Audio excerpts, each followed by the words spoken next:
Balik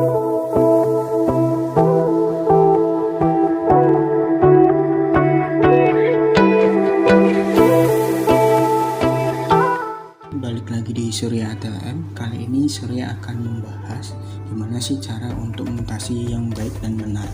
Yang pertama yang harus dilakukan adalah melengkapi data diri. Data diri apa yang harus dilengkapi? Yang pertama itu di akun setting. Di sini harus ada emailnya ya. Dimana nanti setelah pengajuan selesai dan mungkin sudah selesai dan ACC oleh pihak DPC tujuan, maka nanti ada notifikasi ke email yang dicantumkan bahwa nomornya sudah berubah jadi sekian, kayak gitu. Nah, yang kedua itu di kurikulum vitae, yang terutama adalah di identitas pribadi.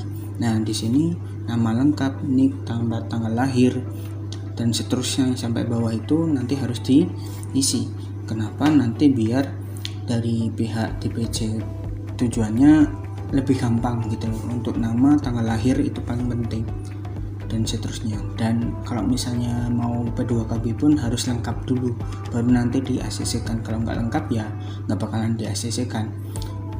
Yang seterusnya itu di bagian tempat kerja utama. Nah, tempat kerja utama misalkan saya di Mitra Keluarga Cikarang nih.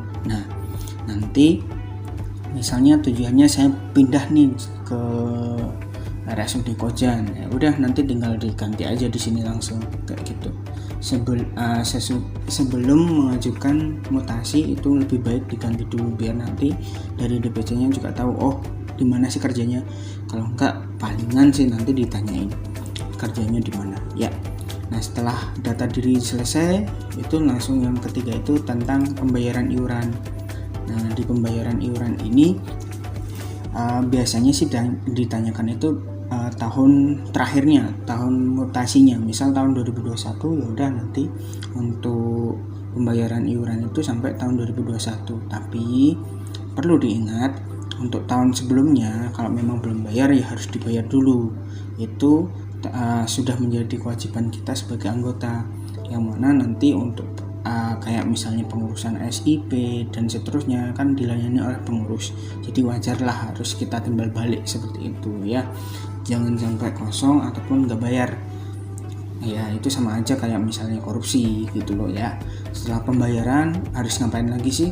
Ke kurikulum vitae lagi, ke mutasi keanggotaan. Nah, ini itu adalah inti dari konten kali ini, yang mana mengurus tentang mutasi. Nah, gimana prosedur yang baik itu komunikasikan dulu ke cabangnya yang kita sedang bekerja gitu loh. Intinya kan nanti mutasi kan kayak gitu.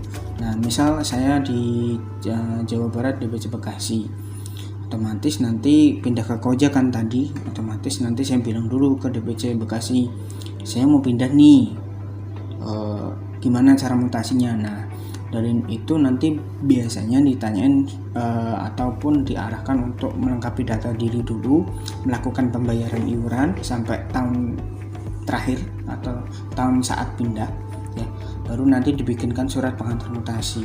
Nah, surat pengantar mutasi itu bentuknya ya seperti itu. Nanti saya tunjukkan aja ya, contohnya aja mungkin seperti ini ya. Nanti balik lagi ke setelah itu nanti dimasukin nih di sini. Nah, proses untuk surat yang tadi itu berapa hari sih? Kurang lebihnya sih paling 1-3 harian. Nah, dari itu setelah itu baru masukin ke sini nih. Jadi pilih dulu wilayah tujuannya kan, karena saya di Koja mungkin DKI Jakarta, terus cabangnya mana ya kayak gitu. Tinggal nanti dimasukkan surat pengantarnya. Nah, di sini ditulis tuh, saya berkomitmen mematuhi etika profesi, saya telah menyelesaikan iuran, tahunnya ditulis ya, baru disimpan. Mungkin itu aja yang bisa Surya sampaikan. Kurang lebihnya mohon maaf. Kalau misalnya ada pertanyaan ataupun ada sanggahan dan seterusnya, bisa komen aja di bawah. Kalau nggak, chat aja ke nomor yang sudah Surya kasih. Mungkin itu ya. Ingat, jangan lupa bayar iuran. karena iuran kita yang paling sedikit dari tenaga profesi ataupun apa ya namanya ya, intinya tenaga kesehatan lainnya. Perawat udah lumayan, radiologi ya, farmasi apalagi, kayak gitu ya. Mungkin itu aja. Bye.